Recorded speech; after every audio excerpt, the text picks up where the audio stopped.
You can get used to the sound of your own heart beating and whatever it is that's making noise behind the rocks.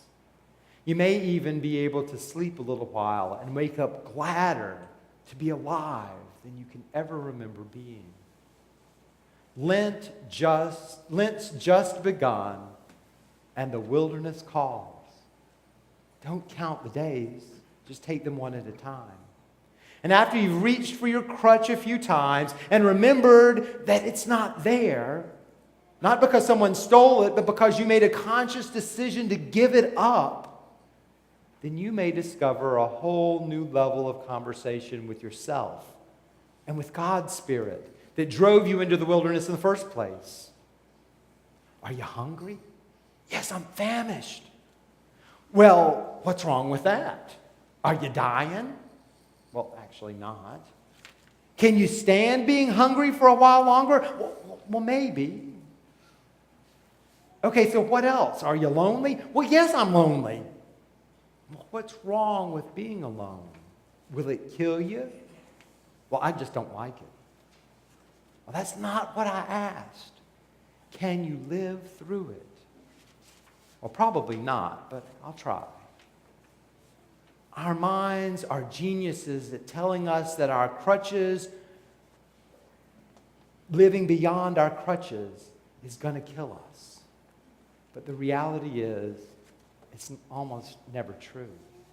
All that's going to happen is that when we're going to have to look at ourselves and our lives and our commitments and our priorities in a new way, which is going to turn out to be a good thing for both us and for everyone else in our lives. But it would be a mistake for me to try to describe your wilderness exam for you this Lent.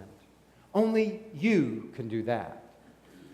Because only you know what devils have your number and what kinds of bribes they use to get you to leave the wilderness early and to get back to the daily rat race unchanged.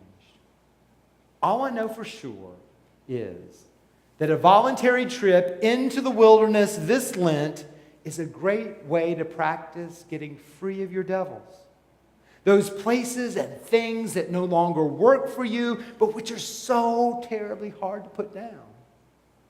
Going into the wilderness is healthy and it's necessary because only in the wilderness where you lose your appetite for things that cannot save you. It's only in the wilderness where you learn to trust the Spirit that led you there and will lead you out again. It's only in the wilderness that you and I and Jesus learn to worship the Lord our God and serve Him only. The invitation is clear this Lent. The wilderness is before us. So, brothers and sisters, let us begin where Jesus did.